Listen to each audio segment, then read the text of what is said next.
Hi students, நாம் இப்போ பார்க்க போகிற டாபிக் வந்து பார்த்திங்க அப்படின்னா concurrent forces and Lami's theorem. So முதல்ல கன்கரண்ட் ஃபோர்ஸஸ் அப்படின்னா என்னன்னு சொல்லி பார்ப்போம். ஸோ அதுக்கு யூஸ் பண்ணி லாமிஸ் தியரம் எப்படி எக்ஸ்பிளைன் பண்ணுறது அப்படின்றத இந்த டாப்பிக்கில் நாம் பார்க்க போகிறோம். சரிங்களா? ஸோ இப்போ கன்கரண்ட் ஃபோர்ஸஸ் அப்படின்னா a collection of forces is said to be concurrent forces அப்படின்னு சொல்லலாம் நம்ம. சரிங்களா? collection of forces, one or two forces or number of forces. So this number of forces act on a same point or common point. So நிறைய forces எல்லாமே ஒரே ஒரு point மேலே மட்டும் ஆக்ட் ஆச்சு அப்படின்னா அந்த டைப் ஆஃப் ஃபோர்ஸஸ்க்கு வந்து என்ன மீனிங் அப்படின்னா கான்கரண்ட் ஃபோர்ஸஸ் அப்படின்றது அர்த்தம். சரிங்களா? ஸோ இதை ஷார்ட்டாக எப்படி சொல்லுவோம் அப்படின்னா a collection of forces is said to be the concurrent forces if the line of force act at a common point. For an example, இப்படி ஒரு பாயிண்ட் இருக்குதுன்னு வச்சுக்கோங்களேன். இந்த மாதிரி ஒரு பாயிண்ட்டு, இந்த பாயிண்டில் வந்து பார்த்திங்க அப்படின்னா 3 ஃபோர்ஸஸ். ஸோ அந்த 3 forces F1 or F2 and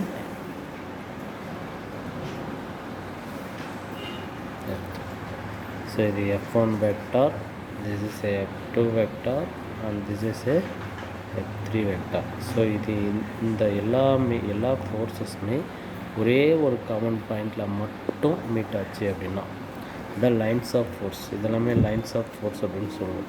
ஓகேங்களா?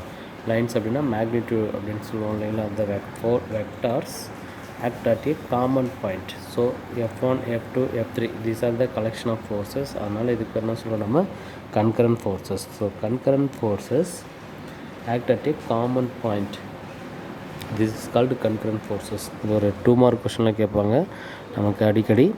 ஸோ concurrent forces அப்படின்னா சிம்பிளாக நினைச்சா ஒரே ஒரு பாயிண்டில், அதாவது சேம் பாயிண்டில் அல்லது காமன் பொதுவான ஒரு புள்ளியில் செயல்படக்கூடிய அனைத்து ஃபோர்ஸஸோட, அனைத்து விசைகளோட தொகுப்பு தான் நம்ம என்ன சொல்கிறோம்னா கன்கரண்ட் ஃபோர்ஸஸ் அப்படின்னு சொல்லலாம். இங்கே 3 ஃபோர்ஸஸ் தான் இருக்கணுமோ அப்படின்லாம் அவசியம் கிடையாது, நிறைய ஃபோர்ஸஸ் கூட இருக்கலாம். ஸோ இந்த மாதிரி கலெக்ஷன் ஆஃப் ஃபோர்ஸஸ் வந்து நம்ம கன்கரண்ட் ஃபோர்ஸஸ் அப்படின்னு சொல்லலாம். சரிங்களா? ஸோ இந்த கலெக்ஷன் ஆஃப் ஃபோர்ஸஸ் எங்கே ஆக்ட் ஆகணும் அப்படின்னு கேட்டாங்கன்னா ஒரு சேம் பாயிண்ட். ஓகேங்களா? All the forces or collection of forces act at a same point or common point is called concurrent forces அப்படின்னு சொல்கிறோம். புரியுதுங்களா? அடுத்தது இந்த concurrent forces. So concurrent forces வந்து சேம் பிளேனில் தான் ஆக்ட் ஆகணுமா அப்படின்னு பார்த்தீங்கன்னா concurrent forces need not to be act on a same point or same plane. சரி, பாயிண்ட் கிடையாது, பிளேன். இந்த collection of forces or concurrent forces same பிளேனில் தான் ஆக்ட் ஆகணும்னு அவசியம் கிடையாது. மேபி ஒரு வேளை அப்படி சேம் பிளேன் மேலே ஆக்ட் ஆச்சு அப்படின்னா அதுக்கு என்ன நேம் அப்படின்னா கோப்ளானர் ஃபோர்ஸஸ் அப்படின்னு சொல்லுவோம். சரிங்களா? Coplanar forces. For an example, இங்கே நம்ம கீழே ஒரு டயக்ராம் கொடுத்துருப்பாங்க பாருங்கள். இந்த டயக்ராமை யூஸ் பண்ணிக்கலாம். இங்கே பாருங்கள், F1 vector, F2 vector and F3 vector. This are the act at a same point. ஓன்ற பாயிண்ட் மேலே ஆக்ட் ஆகுதா? ஸோ இதுக்கு பேர் என்ன சொல்கிறோம் நம்ம? ஓன்ற பாயிண்ட் மேலே ஆக்ட் ஆகிறதுனால இந்த டைப் ஆஃப் ஃபோர்ஸஸ்க்கு வந்து என்ன பண்ணுறோம் நம்ம? கன்கரண்ட் அப்படின்னு மென்ஷன் பண்ணுறோம். ஸோ இது எல்லாமே எந்த பிளேனில் இருக்குது பார்த்தீங்க அப்படின்னா இந்த மாதிரி ஒரே ஒரு பிளேனில் மட்டும் மீட் ஆகுது. இது வந்து பிளேன். சரிங்களா? அதுவும் all the forces act or in a same planes R placed in a same planes. எல்லா ஃபோர்ஸுமே சேம் பிளேனில் இருக்கிறதுனால இதுக்கு பேர் நம்ம என்ன சொல்கிறோம் அப்படின்னு சொல்லி பார்த்தோன்னா கோப்ளானர். சரிங்களா? கோப்ளானர் ஃபோர்ஸஸ் அப்படின்னு சொல்கிறோம். அப்போ இது ஒரு 2 மார்க் கொஸ்டின் நோட் பண்ணிக்கோ. Concurrent forces need not to be in a same plane. இது வந்து சேம் பிளேனில் தான் இருக்கணும் அப்படின்றது அவசியம் கிடையாது. If they are in the same plane, ஒருவேளை இது சேம் பிளேன் இருந்துச்சு அப்படின்னா they are concurrent as well as coplanar force. So அதனால் இதை கன்கரண்ட்டை நம்ம என்ன சொல்கிறோம் அப்படின்னா கோப்ளானர் ஃபோர்ஸஸ் அப்படின்னு சொல்லிட்டு நம்ம என்ன பண்ணலாம்னா மென்ஷன் பண்ணலாம். சரிங்களா? கோப்ளானர் ஃபோர்ஸஸ் ஆல்சோ 2 மார்க் கொஸ்டினில் கேட்பாங்க நமக்கு.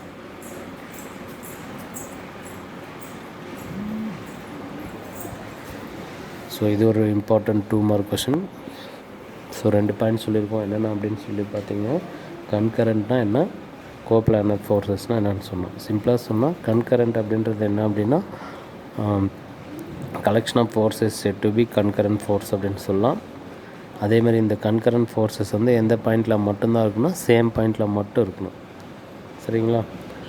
அதே மாதிரி சேம் பிளேனில் இந்த கன்கரண்ட் இருந்துச்சு அப்படின்னா அதுக்கு பேர் நம்ம என்ன சொல்கிறோம்னா கோப்ளானர் ஃபோர்ஸஸ் அப்படின்னு சொல்லிட்டு நம்ம மென்ஷன் பண்ணலாம். ஸோ இந்த கன்கரண்ட் ஃபோர்ஸஸ் ஆர் கோப்ளானர் ஃபோர்ஸஸை யூஸ் பண்ணி ஒரு செகண்ட் ஸ்டாப் பண்ணுறது. ஸோ இந்த coplanar and concurrent forces, so இதை யூஸ் பண்ணி லாமிஸ் தியரத்தை வந்து எப்படி நம்ம அப்ளை பண்ணலாம், லாமிஸ் தியரத்தில் எப்படி யூஸ் ஆகுது அப்படின்றத நம்ம இங்கே பார்க்க போகிறோம். சரிங்களா?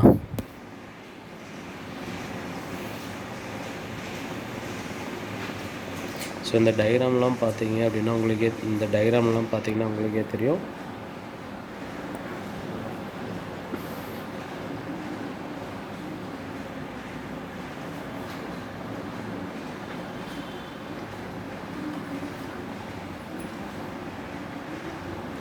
Three forces. So F3 and F2, these are the same பிளேனில் இருக்குது, அதே மாதிரி சேம் பாயிண்டில் இருக்குது. அதனால் இதை நம்ம என்ன சொல்கிறோம், கோப்ளானர்னு சொல்லலாம், ஆர் கன்கரண்ட் ஃபோர்ஸஸ்னு சொல்கிறோம். சரிங்களா? ஸோ இதெல்லாமே நம்ம லாமிஸ் தியரத்தில் எப்படி யூஸ் பண்ண போகிறோம் அப்படின்னு சொல்லி பாருங்கள். Lami's theorem, the system of 3 concurrent and coplanar force in equilibrium. என்ன சொல்ல வராங்கன்னா, லாமிஸ் தியரம்ன்றது என்னென்னு பார்த்தீங்க அப்படின்னு வச்சுக்கோங்களேன். A system of 3 concurrent and coplanar forces in equilibrium. ஒரு சிஸ்டத்தில் இருக்கக்கூடிய 3 கன்கரண்ட் ஃபோர்ஸஸாக இருந்தாலும் சரி அண்டு கோப்ளானர் ஃபோர்ஸஸாக இருந்தாலும் சரி, இது வந்து எப்படி இருக்கும் அப்படின்னா ஒரு சிஸ்டத்தில் ஈக்குவலாக இருக்கும்.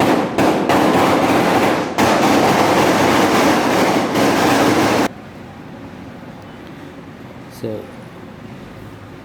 இந்த லாமிஸ் தியரம், இந்த லாமிஸ் தியரத்தை எப்படி எக்ஸ்பிளைன் பண்ணுறோம் அப்படின்னு சொல்லி பார்த்தீங்கன்னு வச்சுக்கோங்களேன். ரொம்ப இம்பார்ட்டன்ட், அதிகமாக கேட்டுகிட்டே இருக்கக்கூடிய 3 mark question. Lami's theorem state that the magnitude of each force of the system is proportional to sine angle between the other 2 forces. The constant of proportionality is same for all 3 forces. ஓகேங்களா? So இதுக்கான definition note பண்ணிக்கோங்க. இந்த question ரொம்ப important, 3 மார்க்கில் அடிக்கடி கேட்டுகிட்டே இருப்பாங்க. ரொம்ப ஈஸியான ஒரு கொஷின்ஸ். ஸோ இதை நம்ம உங்களுக்கு எப்படி எக்ஸ்பிளைன் பண்ண போகிறோம் அப்படின்னு சொல்லி பார்த்தீங்க அப்படின்னா, கலர் சேஞ்ச் பண்ணிக்கலாம். இப்போது ஒரு சேம் பாயிண்ட் இருக்குதுன்னு வச்சுக்கோங்களேன். இந்த சேம் பாயிண்ட் மேலே இப்படி ஒரு ஃபோர்ஸு, இப்படி ஒரு ஃபோர்ஸ் அண்டு இப்படி ஒரு ஃபோர்ஸ் இருக்குதுன்னு வச்சுக்கோங்களேன். ஃபார் எக்ஸாம்பிள் இது act as a same point. இப்போ இது என்ன வச்சுக்கலாம், நம்ம F1, F2 and F3. So F1க்கும் F2க்கும் உள்ள ஆங்கிள் வந்து நம்ம டீட்டான்னு வச்சுக்கலாம்.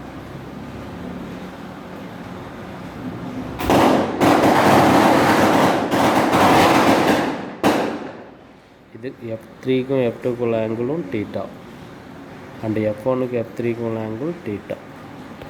சரிங்களா? ஸோ இப்போ பாருங்கள், this are the vector quantity, எல்லாமே வெக்டார் குவான்டிட்டி. ஸோ இப்போ நம்ம இதுக்கான டெஃபினேஷன் பாருங்கள். State that the magnitude of each force of the system. So magnitude அப்படின்னா என்ன சொல்லுவோம், இப்படி மாடலஸ் போட்டுக்கலாமா?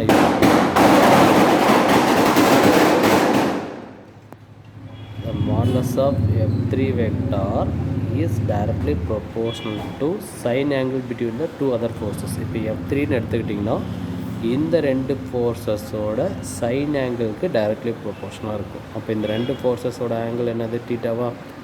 அப்போ இது பாருங்கள், θ1, இது θ2, இது θ3ன்னு வச்சுக்கிட்டோம்னு வச்சுக்கோங்களேன். அப்போ என்ன ஆன்சர் வரும், சைன் θ1. புரியுதுங்களா? இந்த ஃபோர்ஸு, இந்த மேக்னிடியூட் ஆஃப் த ஃபோர்ஸ் எதுக்கு டைரக்ட்லி ப்ரொபோர்ஷனல், இந்த 2 ஃபோர்ஸுக்கு இன்பிட்வீன் இருக்கக்கூடிய ஆங்கிள், சைன் ஆங்கிளுக்கு வந்து டைரக்ட்லி ப்ரொபோர்ஷனாக இருக்கும். சப்போஸ் F2ன்னு எடுத்துக்கிறோன்னு வச்சுக்கோங்களேன். கலர் சேஞ்ச் பண்ணுறோம் பாருங்கள். இப்போ F2 மென்ஷன் பண்ணுறோம். The magnitude of the force is directly proportional to, அப்படியே இதுக்கு டைரக்ட்லி ப்ரொபோர்ஷனாக இருக்குன்னா என்ன வரும் பாருங்கள், என்ன இருக்கணும், sine angle between the 2 forces. அப்போ என்ன வரும் நமக்கு, F2 vector modulus of F2 vector is directly proportional to sin theta 3.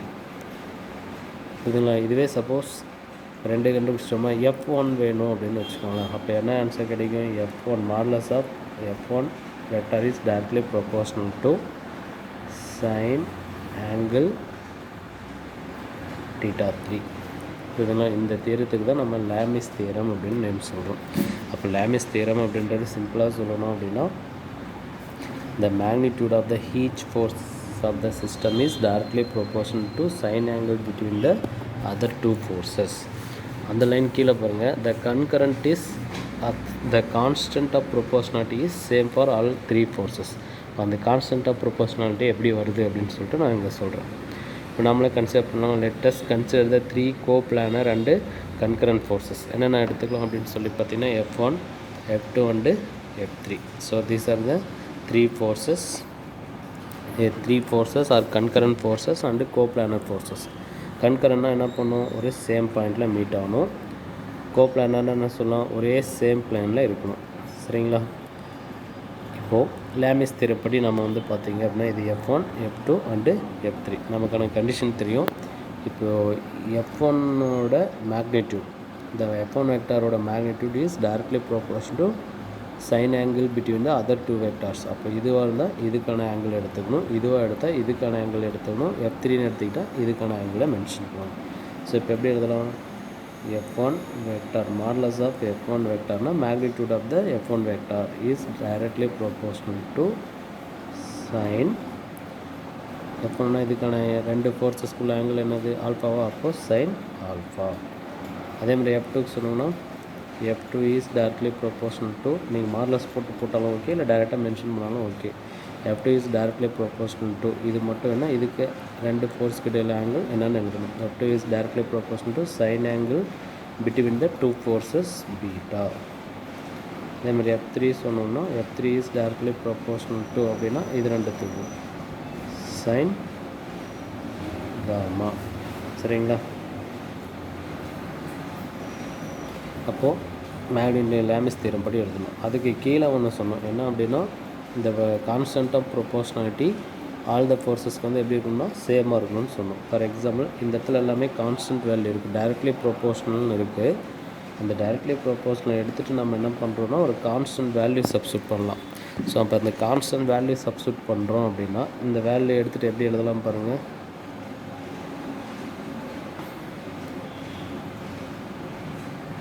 F1 is equal to K sin alpha.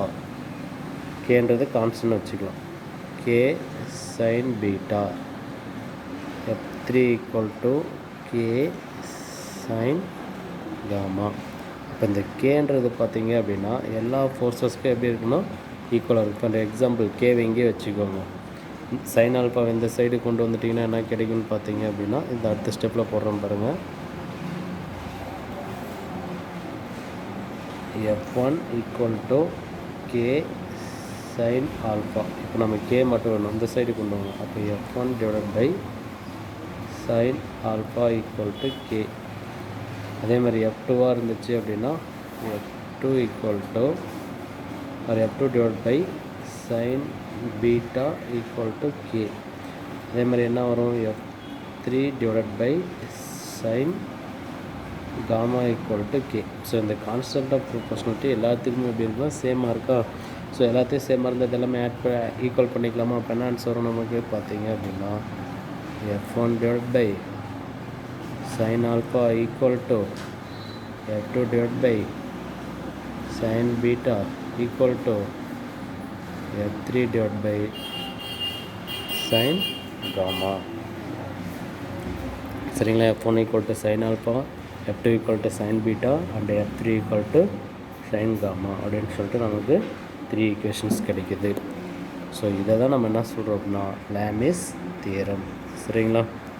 So இது பாருங்கள், நம்ம ஈக்குவேஷன் வந்து சொன்னோம் இல்லைங்களா, இதுதான் நமக்கான லேமிஸ் தியரத்துக்கான condition. Lam's theorem is useful to analyze the force acting on object and static equilibrium. புரியுதுங்களா? நான் சொன்னோம் இல்லைங்களா, இந்த பாயிண்ட்லையுமே நோட் பண்ணிக்கோ. ஸோ அப்ளிகேஷன் ஆஃப் லேமிஸ் தியரம் என்னன்னு சொல்லி பார்ப்போம்.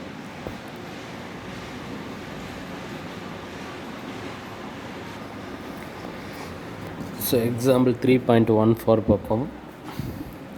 A baby is playing in a swing which is hanging with the help of the two identical chains is at rest. ஆக்சுவலாக நம்ம ஒரு பேபி இருக்குது, அந்த பேபி வந்து என்ன பண்ணோம், ஒரு ஸ்விங்கில் ஊஞ்சல் வந்து என்ன பண்ணிகிட்ருக்குன்னா ஹேங்கிங் தொங்கிட்டு இருக்குன்னு வச்சுக்கோங்களேன். எதை யூஸ் பண்ணி தொங்கிட்டு இருக்குன்னா with help of the two identical chains. அந்த ஒரு 2 ஐடென்டிக்கல் செயின், அதாவது நிலையான இருக்கக்கூடிய செயினை வச்சு என்ன பண்ணுறோம் அப்படின்னா அந்த பேபி வந்து அந்த ஸ்விங்கில் தொங்கிட்டு இருக்கு. அந்த செயின்ஸ் வந்து எப்படி இருக்குன்னா ரெஸ்ட்டில் இருக்கணும். சரிங்களா? Identify the forces acting on the baby. அந்த பேபி மேலே என்னென்ன ஃபோர்ஸஸ் ஆக்ட் ஆகுதுன்னு நம்ம ஃபைண்ட் அவுட் பண்ணணும். அதுக்கப்புறம் அப்ளை லேமிஸ் தியரத்தை அப்ளை பண்ணணும். And find out the tension acting on the chain. அந்த செயின் மேலே என்ன டென்ஷன் ஃபோர்ஸ் இருக்குது, எவ்வளோ டென்ஷன் ஃபோர்ஸ் இருக்குது அப்படின்னு சொல்லிட்டு நம்ம என்ன பண்ணலாம், ஃபைண்ட் அவுட் பண்ணலாம். சரிங்களா? ஸோ இதுக்கான சொல்யூஷன் பார்த்தீங்க அப்படின்னா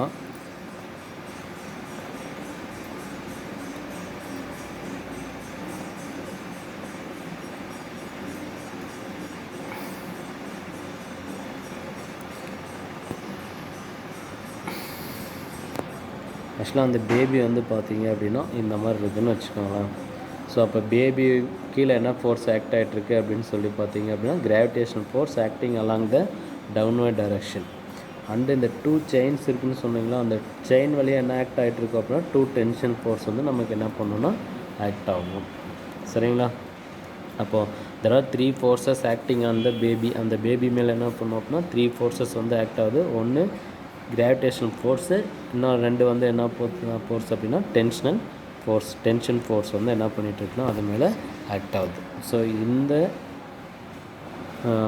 டயக்ராமை நம்மளோட கன்வீனியன்ட் தகுந்த மாதிரி என்ன பண்ணிக்கலாம் அப்படின்னா ஈஸியாக சேஞ்ச் பண்ணி ட்ரா பண்ணிக்கலாம். ஓகேவா? என்னென்ன ஃபோர்ஸஸ் இருக்குதுன்னு பாருங்கள். Downward gravitational force acting along the negative y direction. ஏன் அப்படின்னா கீழே வந்துட்டுருக்கனால அது என்ன சொல்கிறோம் நம்ம negative y direction. And tension along the 2 strings. 2 strings மேலே என்ன ஃபோர்ஸ் ஆக்ட் ஆகுதுன்னா டென்ஷன் ஃபோர்ஸ் வந்து ஆக்ட் ஆகுது. ஸோ இது எல்லாமே சேம் பேபி மேலே, ஒரே பேபி மேலே ஆக்ட் ஆகுது. அதே மாதிரி காமன் பாயிண்ட்டுன்னு சொல்லாமல் அந்த பேபியை வந்து என்னென்னு மென்ஷன் பண்ணலாம், நம்ம காமன் பாயிண்ட்டுன்னு மென்ஷன் பண்ணோம் அப்படின்னா ஸோ இது பேர் என்ன சொல்கிறோம், நம்ம கோப்ளானர் ஆஸ் வெல் அஸ் என்னவோ எடுத்துக்கலாம், நம்ம கான்கரண்ட் ஃபோர்ஸஸ் அப்படின்னும் நம்ம மென்ஷன் பண்ணிக்கலாம். சரிங்களா? ஸோ இந்த டயக்ராமை நம்ம எப்படி சேஞ்ச் பண்ணி ட்ரா பண்ணுறோன்னு பாருங்கள். ஸோ இது 2 ஸ்ட்ரிங்கு, இந்த இடத்துல ஒரு பேபிக்கு கீழே என்ன ஃபோர்ஸ் இருக்குன்னா கிராவிடேஷனல் ஃபோர்ஸு mg. இங்கே என்ன இருக்குது அப்படின்னா டென்ஷன் ஃபோர்ஸ், இங்கே ஆல்சோ டென்ஷன் ஃபோர்ஸ் இருக்குதுன்னு வச்சுக்கோங்களேன். இப்போது இந்த டென்ஷன் ஃபோர்ஸ் வந்து என்ன பண்ணுதுன்னா 2 காம்பவுண்ட்ஸாக ரிசால்வ் ஆகுது. இந்த டென்ஷன் ஃபோர்ஸ் என்ன பண்ணும், 2 காம்பவுண்ட்ஸாக ரிசால்வ் ஆகுது. ஒன்று வந்து பார்த்தீங்க அப்படின்னா சைன் டீட்டா, இன்னொன்று வந்து காஸ் டீட்டா. அப்போது இந்த டென்ஷன் ஃபோர்ஸ் வந்து 2 காம்பவுண்ட்ஸாக ரிசால்வ் ஆகுது. இது T sine theta, another one T cos theta அப்படின்னு ரிசால்வ் ஆகுது. அதே மாதிரி இந்த டென்ஷன் ஃபோர்ஸ் எப்படி ரிசால்வ் ஆச்சு, இந்த டென்ஷன் ஃபோர்ஸும் 2 காம்பவுண்ட்ஸாக ரிசால்வ் ஆகுது. ஒன்று வந்து T cos theta, another one T sine theta. சரிங்களா?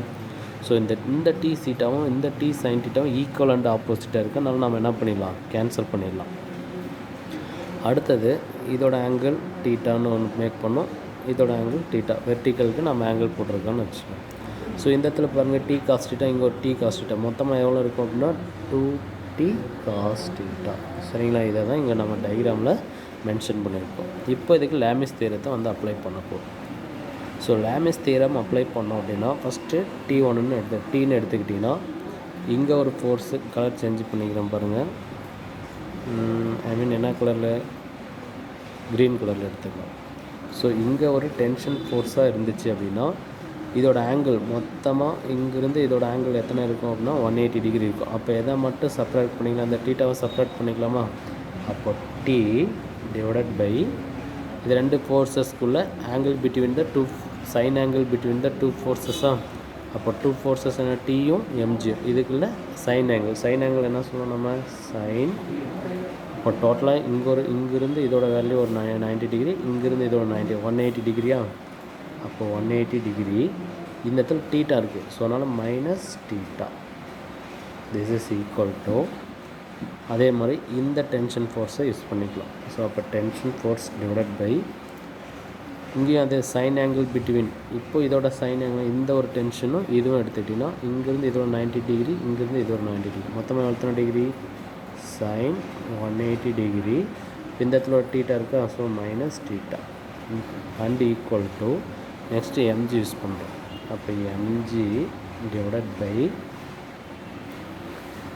இந்த ரெண்டு ஃபோர்ஸ்க்குள்ளே இது எம்ஜினா இங்கே ஒரு ஃபோர்ஸ் இங்கே ஒரு ஃபோர்ஸ், இந்த ரெண்டு ஃபோர்ஸ்க்குள்ளே சைன் ஆங்கிள் என்ன சொல்லுவோம் சைன் 2 டீட்டா. இப்போ என்ன ஆன்சர் கிடைக்கும் நமக்கு, T divided by sine 180 degree minus theta equal to T divide by sine 180 degree minus theta equal to MG divide by sine 2 theta. So இந்த மாதிரியான ஒரு ஈக்குவேஷன் நமக்கு கிடைக்குது. சரிங்களா? இப்போ பார்த்தீங்கன்னா சைன் 180 டிகிரி மைனஸ் டீட்டாவோட வேல்யூ என்ன சொல்கிறோம், நம்ம சைன் டீட்டான்னு சொல்கிறோம். அண்டு சைன் 2 டீட்டாவை எப்படி எழுதலாம், 2 சைன் டீட்டா காஸ் டீட்டான்னு எழுதலாம். சரிங்களா? ஸோ இப்போ எடுத்து சப்ஸ்டியூட் பண்ணிங்க அப்படின்னா T divide by sine theta equal to T divide by sine theta equal to MG divide by 2 sine theta cos டீட்டான்னு போடலாம். சரிங்களா?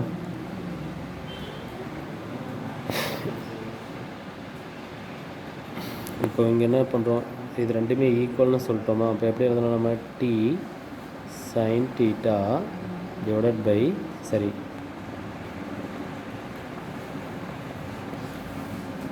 D by sine theta equal to MG divide by 2 sine theta cos theta. ஏன்னா இது ரெண்டுமே என்ன அர்த்தம்னா ஈக்குவல்ன்றது அர்த்தம். So அதுக்கு பதிலாக ஒரு டேர்மை எடுத்து நம்ம ஈஸியாக ஆன்சர் பண்ணிடலாம். ஸோ உங்களுக்கு லேமிஸ் தியரம் தெரிஞ்சால் போதும், இதுக்கான ஆன்சர்ஸை நம்ம வந்து ஈஸியாக போட்டுற முடியும். சரிங்களா?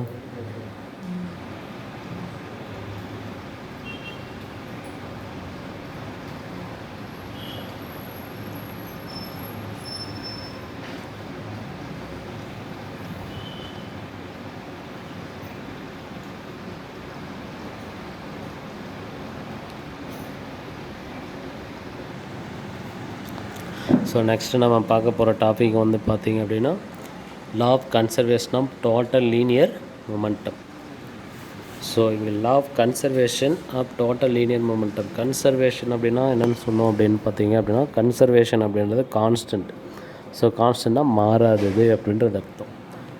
ஸோ லீனியர் மொமெண்டம்னா நமக்கு என்னென்னு ஃபார்முலா தெரியும், linear momentum equal to P equal to MV. This is a linear momentum. அப்போ ஒரு லீனியர் மொமெண்டம்னா கண்டிப்பாக மாஸ் இருக்கணும், ஒரு வெலாசிட்டி இருக்குது. ஃபார் அன் எக்ஸாம்பிள் ஒரு ஆப்ஜெக்ட் இருக்குது, இந்த ஆப்ஜெக்ட் வந்து எம்ன்ற மாஸில் இருந்துச்சுன்னா ஒரு வின்ற வெலாசிட்டியில் ட்ராவல் ஆகிட்டுருக்கு வித்தவுட் எனி எக்ஸ்டர்னல் ஃபோர்ஸ் எதுவும் அப்ளை பண்ணாத வரையுமே மொமெண்டத்தில் எந்த ஒரு சேஞ்சஸுமே இருக்காது. சரிங்களா? ஸோ அப்போ வின்ற வெலாசிட்டியில் மட்டுமே ட்ராவல் ஆகிட்ருக்கும். ஸோ இந்த லீனியர் மொமெண்டம் என்னவாக இருக்கணும் அப்படின்னா கன்சர்வேஷனாக மாறாது. டோட்டல் லீனியர் மூமெண்ட்டாக இப்போ இது ஒரு மூமெண்டம், அடுத்தது இன்னொரு மூமெண்டமாக இருக்கணும், இல்லாட்டி இன்னொரு மூமெண்டம். ஸோ எத்தனை ஆப்ஜெக்ட்டுக்கூட மூமெண்டமாக இருந்தாலும் அதோட டோட்டல் வேல்யூ என்ன ஆகக்கூடாதுன்னா சேஞ்சஸ் ஆகக்கூடாது அப்படின்றதான் இந்த டாப்பிக்கில் நாம் பார்க்க போகிறோம். சரிங்களா? ஸோ இந்த லாஸ் ஆஃப் கன்சர்வேஷன் ஆஃப் என்ன, laws of conservation of total linear momentum or laws of conservation வந்து எங்கே அதிகமாக யூஸ் பண்ணுறோன்னா நம்ம மெக்கானிக்ஸில் வந்து ரொம்ப அதிகமாக யூஸ் பண்ணுவோம். Mechanics means dynamic of motion. So ஒரு ஆப்ஜெக்டோட இயக்கத்தை வந்து நம்ம எக்ஸ்பிளைன் பண்ணுறது தான். ஓகேங்களா? ஸோ இதில் நம்ம அதிகமாக யூஸ் பண்ண போகிறோம். இந்த கன்சர்வேஷன் ஆஃப் லாஸை வந்து நம்ம அதிகமாக யூஸ் பண்ணுறோம். சரிங்களா? ஸோ இந்த மெக்கானிக்ஸில் நம்ம 3 டைப்ஸ் ஆஃப் கன்சர்வேஷன் லாஸை வந்து யூஸ் பண்ணலாம். அதில் ஃபஸ்ட்டு டைப் என்னென்னு பார்த்தீங்கன்னா conservation of total energy and conservation of total linear momentum and conservation of angular momentum. So இந்த மாதிரி 3 டைப்ஸ் ஆஃப் கன்சர்வேஷனை வந்து நம்ம யூஸ் பண்ண போகிறோம். அதில் ஃபஸ்ட்டு டைப் வந்து conservation of energy and conservation of total angular momentum and conservation of total linear momentum. So conservation of total angular மொமெண்டத்துக்கு என்ன ஃபார்முலானா எல்லுன்னு சொல்லுவோம். L equal to r into p அப்படின்னு ஒரு ஃபார்முலா இருக்கும். சரிங்களா? இது ஆர்.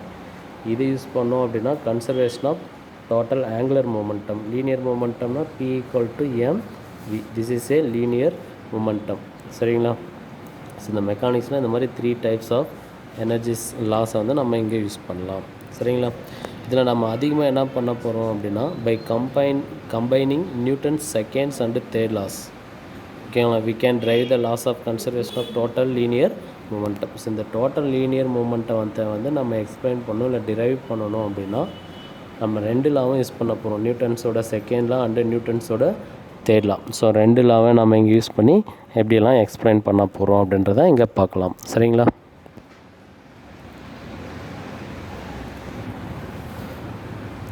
இப்போ ஒரு எக்ஸாம்பிள் ஒன்று சொல்லணும் அப்படின்னு பார்த்தீங்க அப்படின்னா, இப்போ ஒரு 2 பஸ் போயிட்டுருக்கு. சரிங்களா? ஒரு பஸ்ஸும் இன்னொரு பஸ்ஸும் ட்ராவல் ஆகிட்டுருக்குன்னு வச்சுக்கோங்க. இல்லை ஒரு பஸ் இந்த மாதிரி ஒரு பஸ் இருக்குது, இந்த பக்கம் ஒரு கார் ஒன்று போயிட்டுருக்குன்னு வச்சுக்கோங்களேன். இந்த மாதிரி ஒரு சின்ன கார், இது பஸ்ஸு, இது car. This are the same velocity. ரெண்டுமே சேம் வெலாசிட்டியில் போயிட்டு இருந்துச்சுன்னா ஒன்று என்ன ஆகாதுன்னா கொலைடல் ஆகவே ஆகாது. ஸோ இது ஸ்லோவாகவும் இது வந்து ஹை ஸ்பீட்லேயும் இது ஸ்லோ ஸ்பீடாக இருந்தால் ஒன்று என்ன பண்ணிக்கணும்னா கொலைடல் ஆகும். ஸோ அப்போ கொலைடல் ஆகும்போது நம்மளே பார்த்துருப்போம், ஆக்சிடெண்ட் ஆகும்போது ரெண்டு ஆப்ஜெக்ட்டுக்கும் ஒன்று மோதும் போது என்ன பண்ணோம் அப்படின்னா 2 ஆப்ஜெக்ட்டுமே இல்லை ரெண்டுமே டேமேஜ் ஆகிருக்கும். ஸோ அந்த ரெண்டுமே டேமேஜ் ஆனதுக்கு என்ன காரணம் அப்படின்னு சொல்லி பார்த்தீங்க அப்படின்னா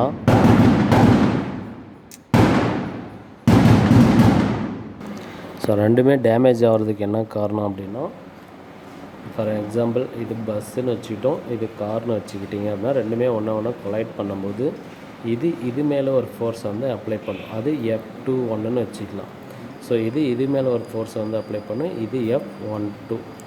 ஸோ இது ஆக்ஷனாக இருந்துச்சு அப்படின்னா இது என்னவாக இருக்கும், ரியாக்ஷனாக இருக்கும். ஸோ இப்படி இருந்துச்சுன்னா இதுக்கு பேர் என்ன சொல்லுவோம், நியூட்டன்ஸ் தேர்ட் லா வந்து யூஸ் பண்ணலாம். இது பஸ்ஸு, இது கார். சரிங்களா? அப்படி இருந்துச்சுன்னா நம்ம என்ன லா யூஸ் பண்ண போகிறோம்னா நியூட்டன்ஸ் தேர்ட் லா வந்து யூஸ் பண்ணுறோம். ஸோ அப்போ நியூட்டன்ஸ் தேர்ட் லாவை யூஸ் பண்ணுறோம் அப்படின்னு பார்த்தீங்கன்னு வச்சுக்கோங்க, நமக்கே ஃபார்முலா தெரியும். இந்த பஸ்ஸு போய்ட்டு கார் மேலே அப்ளை பண்ணுறது என்ன ஆக்ஷன் வச்சுட்டோமா, அப்போ F21 this is equal to reaction என்ன பண்ணுறோம், கார் பஸ் மேலே அப்ளை பண்ணுறது வந்து F12. சரிங்களா?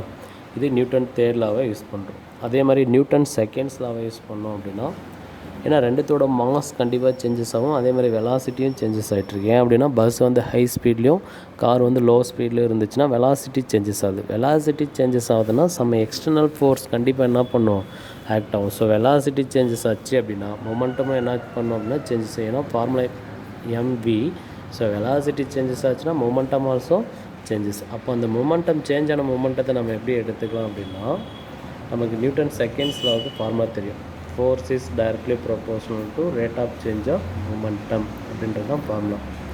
ஸோ இதில் நம்ம F12ன்னு எடுத்துக்கிட்டோன்னா dp1 vector divided by dt. சரிங்களா? F21 equal to dp2 vector divide by dt. இந்த 2 ஈக்குவேஷன்ஸும் எடுத்துகிட்டு போயிட்டு நியூட்டன் தேர்ட் லாவில் நம்ம அப்ளை பண்ணலாம். சரிங்களா? தேர்ட் லாவை அப்ளை பண்ண என்ன ஆன்சர் கிடைக்கும் அப்படின்னு சொல்லி பார்க்கலாம். அப்போ நியூட்டன் தேர்ட் லாவில் அப்ளை பண்ணுறோன்னு வச்சுக்கோங்களேன், F21 vector equal to minus F12 vector தானே நமக்கான ஃபார்முலா. ஸோ இதை எடுத்துகிட்டு போய்ட்டு இங்கே சப்ஸ்டியூட் பண்ணிங்கன்னா இந்த மாதிரி ஒரு வேல்யூ கிடைக்குங்களா. ஸோ மைனஸுக்கு ஈக்குவல் இந்த சைடு கொண்டு வாங்க. அப்போ dp1 vector divide by dt plus dp2 vector divide by dt equal to 0. சரிங்களா? ஸோ இது ரெண்டில் எது காமனாக இருக்குது அதே மட்டும் எடுத்துக்கலாம். d by dt into p1 vector plus p2 vector equal to 0. So இந்த p1 ப்ளஸ் p2 அப்படின்றது என்ன எடுத்தோம்னா total linear momentum total equal to p1 vector plus p2 vector. So இப்போது இந்த டெரிவேட்டிவோட வேல்யூ இப்படி இருந்துச்சுன்னா அதை நம்ம என்ன எடுத்துக்கலாம் அப்படின்னா கான்ஸ்டன்ட் அப்படின்னு எடுத்துக்கலாம். சரிங்களா? Also is called total linear momentum of the system. If the two particles constitute the system, loss of conservation of linear momentum note பண்ணிக்கோங்க. சரிங்களா? இப்படி இருந்தால் அதை நம்ம என்ன வச்சுக்கலாம்னா கான்ஸ்டன்ட் அப்படின்னு கன்சிடர் பண்ணலாம். ஏன் கான்ஸ்டன்ட்னு சொல்லி கன்சிடர் பண்ணுறோம் அப்படின்னா பாருங்கள், there is இதில் ஒரு லைன் சொன்னோம், there is no external force acting on the system, the total linear momentum of the system P is totally always constant vector. அங்கே நம்ம எந்த ஒரு எக்ஸ்டர்னல் ஃபோர்ஸுமே இல்லை அப்படின்னா P டோட்டலோட வேல்யூ என்ன சொன்னோம் நம்ம 0. ஏன்னா d/dt into P total vector equal to 0. So அப்போ இங்கே எந்த ஒரு எக்ஸ்டர்னல் ஃபோர்ஸுமே இல்லை, அதனால் இதோட வேல்யூ என்ன சொல்கிறோம்னா 0. 0 means P total equal to constant அப்படின்றது அர்த்தம். கான்ஸ்டன்ட் என்ன சொன்னோம் நம்ம, மாறாதது. So total linear momentum of the system is conserved in time. Here the word conserve means P1, P2 can be vary in such that P1 plus P2 is constant vector. P1 P2 vary ஆனாலும் இது ரெண்டுமே total பண்ணும்போது என்னவோ ஆகிடும் அப்படின்னா நமக்கு constant. சரிங்களா?